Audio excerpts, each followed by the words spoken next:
it does actually do a great deal that Keir Starmer seems fundamentally incapable of doing. He is too wooden and unpersuasive as a politician. He lacks the guile and the diplomacy and the smoothness, the vocabulary even, of any competent politician, let alone the leader of this nation.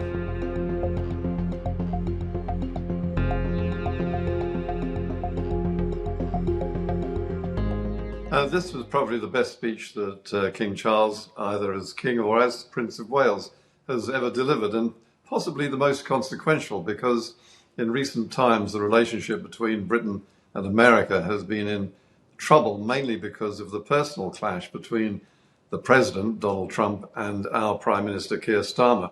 It was almost a personal clash rather than between two nations who have been allies in various forms for so long.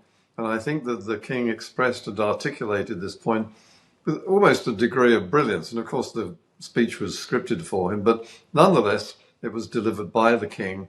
And I think everyone was listening. And the applause, the 12 standing ovations, really spoke for the reaction of America. These were representatives of both major parties, Republican and Democrat. And they warmed to the tone of the speech. I think that there was some strong messages there that could almost have been taken askance by Trump, who is famously thin-skinned. So let's hope that he takes them in the best possible manner, because what King Charles was saying there was that his attack on NATO as a useless paper tiger, and then his previous remarks about Ukraine and its president and its conflict with Russia have gone down very badly with allies across Europe who have been allies with America since the last World War.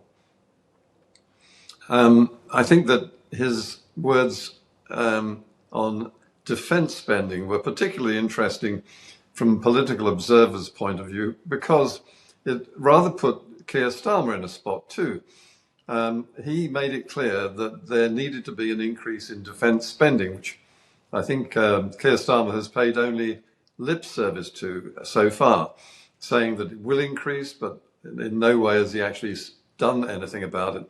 And we're talking about as far off as 2030, when the threat to our security as a nation is imperative and absolutely current. So that puts Keir Starmer on the spot to actually deliver on that promise, and needs to do so pretty quickly.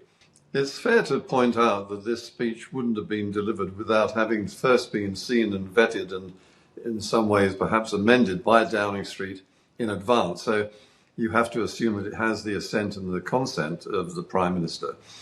But it does actually do a great deal that Keir Starmer seems fundamentally incapable of doing. He is too wooden and unpersuasive as a politician.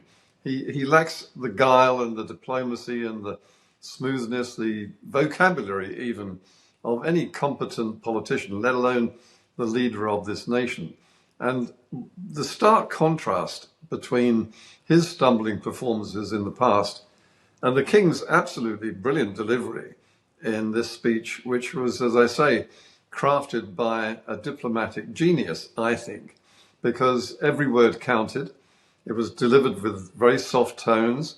The jagged edges, if there were any, were very carefully softened as they were delivered, but they still had the impact that he intended.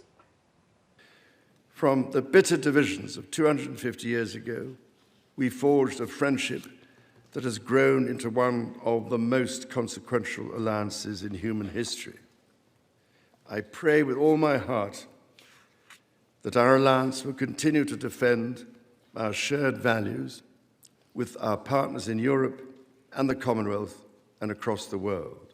Well, it's very interesting that Trump himself said that he was very jealous of the speech because it was so brilliant. I mean, this will reverberate for a very long time. It was a one-off occasion with him addressing the joint houses of Congress. But the message and the delivery and the way it was actually delivered, I think, had more impact than just the words. And so it does actually make both Donald Trump, who is intemperate, and Sir Keir Starmer, who is basically a clod-hopping a curmudgeon, look inferior compared with the measured tones and message of the King of England. And it takes something in this modern age where a monarchy, of all things, an outdated, antiquated institution which is anathema to many people in the world, especially in America, has more impact than those of an elected politician and prime minister in the shape of Sir Keir Starmer.